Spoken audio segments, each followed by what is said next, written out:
নমস্কার, আমরা একটা নতুন ভিডিও বানিয়েছি এসআইয়ের সম্পর্কিত। সবাই দেখবেন, যদি ভালো লাগে অবশ্যই লাইক, কমেন্ট এবং শেয়ার করবেন। তো চলে শুরু করতে हैं। কিরে কেমন আছিস সব? ভালো আছে। কখন এলা, কি কারণে এলা? এই তো কালকে এলাম, ওই এসআইআর এর ফর্ম ফিল আপ গুলো চলছে, ওই জন্যই আসা। হঠাৎ করে এলা? ওই জন্যই হঠাৎ করে এলাম। এই ছোট কথা দেখা মনে হচ্ছে বাংলাদেশে লাগছে।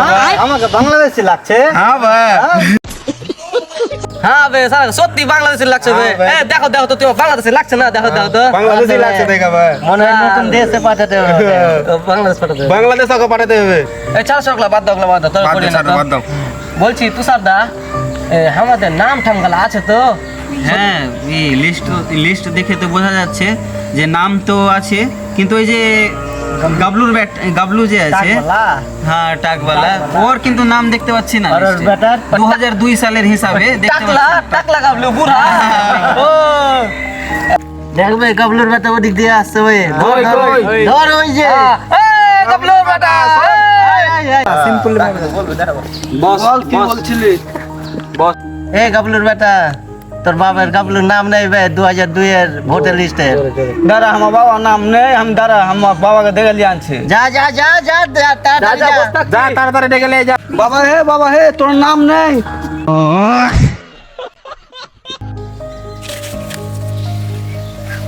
बाबा हे तोर नाम नहीं है। কিসে নাম নেই? वोटर लिस्ट ভোটার লিস্টে? हाँ বলে চল তো, চল তো। चल কিন্তু ওরা বলছিল ওরা। কে বলেছে আমার নাম নেই? কে বলেছে? আমি বলেছি ভাই। তুই বলেছিস? এই বোকাচোদা, তুই সরকারি লোক বোকাচোদা। বুলোরা আছে শালা, আর তুই শালা সরকারি গিরি করছিস। বুলোরা বুঝবে আমার নাম আছে কিনা। আরে কাকা বোকাচোদা, ওইটা বুলোরা না রে বোকাচোদা, বিএলও। ওই যে বিএলও যাইছে। ও স্যার, এদিকে আসেন, এদিকে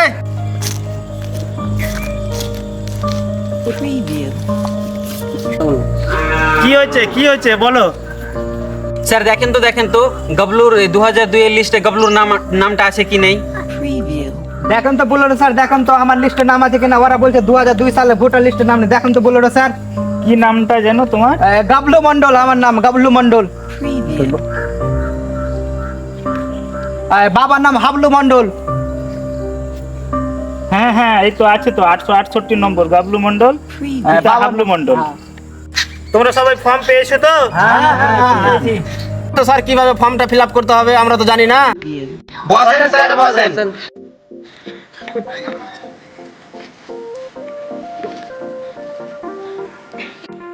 আচ্ছা দেখো সবাই, তোমরা একসঙ্গে দেখো।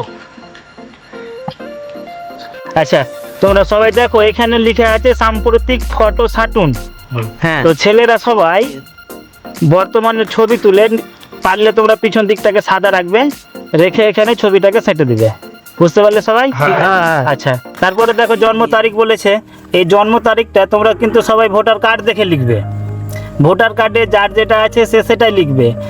অনেকের ক্ষেত্রে হয়তো XX দিয়ে লেখা থাকতে পারে, তো তোমরা ওখানে XX এর ক্ষেত্রে 11 দিয়ে নিজের সালটা লিখে দিবে। তাহলে স্যার কি ওই জন্ম তারিখটা কি এইভাবেই লিখতে হবে, তারিখ মাস বছর হিসাবে? হ্যাঁ অবশ্যই, ঠিক আছে, অবশ্যই। আচ্ছা, তারপরে এখানে আধার নম্বর বলেছে, কিন্তু এখানে ঐচ্ছিক লিখেছে, ইচ্ছা হলে দেবে, না হলে না দেবে। আচ্ছা, তারপরে নিজের মোবাইল নম্বরটা সবাই দিয়ে দিবে। ঠিক ঠিক আছে। তারপরে দেখো এখানে বলেছে পিতা অভিভাবকের নাম। যাদের পিতা আছে অবশ্যই নাম লিখবে, আর যারা অনাথ আশ্রমে মানুষ হয়েছে তারা অবশ্যই তাদের অভিভাবকের নামটা লিখবে। ঠিক আছে। এখানে পিতার অথবা অভিভাবকের এপিক নাম্বার যদি থাকে তাহলে দেবে, না থাকলে না দেবে, কোনো অসুবিধা নেই। তারপরে নিজের মায়ের নাম লিখবে সবাই।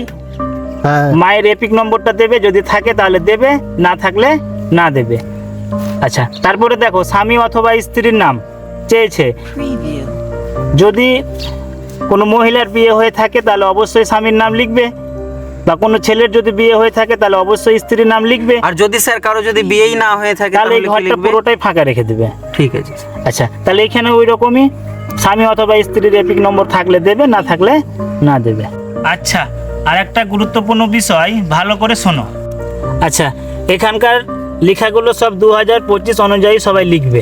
তো স্যার বলছি যে এখানে পিতার অভিভাবকের এপিক নাম্বার যে আছে এটা 2002 সালে হিসাবে পূরণ করতে হবে না 2025 না না হিসাবে? 2025 হিসেবেই করবে, যদিও অনেকের ক্ষেত্রে 2002 এবং 2025 একই আছে।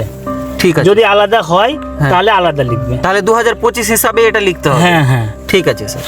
আচ্ছা, তারপরে এখানে বলেছে দেখো সর্বশেষ এসআইআর এ নির্বাচক তালিকায় থাকা নির্বাচকের বিবরণ।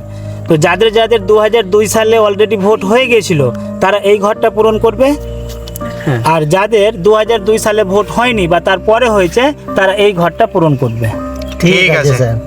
যেমন দেখো 2002 সালে গাবলুর নাম ছিল, সেক্ষেত্রে এখানে লিখবে গাবলু মণ্ডল, তার এপিক নম্বর লিখে দেবে। আর যদি স্যার এপিক নাম্বার থাকলে লিখবে, না থাকলে না লিখবে। ঠিক আছে। আত্মীয়ের নাম ভোটার লিস্টে দেখবে গাবলুর পিতার নাম যেটা লেখা আছে সেটা এখানে লিখবে। তাহলে সম্পর্কটা সেক্ষেত্রে পিতা হয়ে গেল, পিতা লিখে দিবে। নিজের নিজের জেলার নাম লিখবে, রাজ্যের নাম লিখবে, আর বিধানসভা ক্ষেত্রের নামটা লিখবে। যে বিধানসভা ক্ষেত্রের নম্বর ওখানে অংশ নম্বরটা পেয়ে যাবে এবং ক্রমিক সংখ্যা সিরিয়াল নম্বরটা এখানে লিখে দিবে। এই ঘরটা আর পূরণ করতে হবে না। আচ্ছা বলরো স্যার, বলছি যে আমার ছেলের যে 2002 সালে ভোটার লিস্টের নাম নেই, তো আর কোথায় ফর্ম ফিল আপ করতে হবে বলরো স্যার? আচ্ছা আচ্ছা, 2002 সালের লিস্টে নাম নেই তাদের ক্ষেত্রে এইখানে তার পিতা অথবা মাতার নাম লিখতে হবে। মানে আত্মীয়ের নাম লিখবো স্যার? হ্যাঁ হ্যাঁ, যদি পিতা বেঁচে থাকে তাহলে পিতার নাম লিখবে, যদি পিতা মারা যায় তাহলে মাতার নাম লিখবে। আর যদি মা বাবা কেউ না থাকে তবু এখানে পিতার নামটাই লিখতে হবে। ঠিক আছে। তাহলে স্যার যদি মারা যায় পিতা তাহলে কি এখানে লেট দিয়ে বা স্বর্গীয় দিয়ে লিখতে হবে? না না না, ওগুলো কিছু লেখার দরকার নেই। ঠিক আছে স্যার। তার এপিক নম্বরটা দিয়ে দিবে। আত্মীয়ের নাম ওইখানে দেখবে যে এইখানে যার নামটা লিখছো তার পিতার নামটা অবশ্যই লিখবে। মানে আমার ঠাকুরদার নম্বর লিখতে হবে? হ্যাঁ হ্যাঁ হ্যাঁ। ঠিক আছে। অনেকের ক্ষেত্রে হয়তো যদি মহিলা থাকে, মাতা থাকে, তাহলে তার হয়তো স্বামীর নাম দেওয়া থাকতে পারে। ঠিক আছে। তাহলে তার স্বামীর নামটা লিখবে।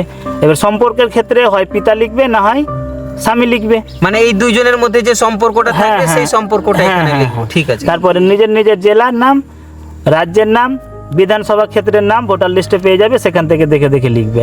সেখানে বিধানসভা ক্ষেত্রের নম্বরটা পাবে, অংশ নম্বর পাবে এবং ক্রমিক সংখ্যাটা দেখে দেখে লিখে দিবে।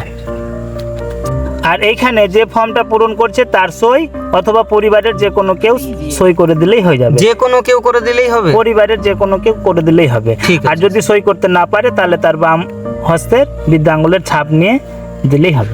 ঠিক আছে স্যার। তারিখটা উল্লেখ করে দিতে হবে।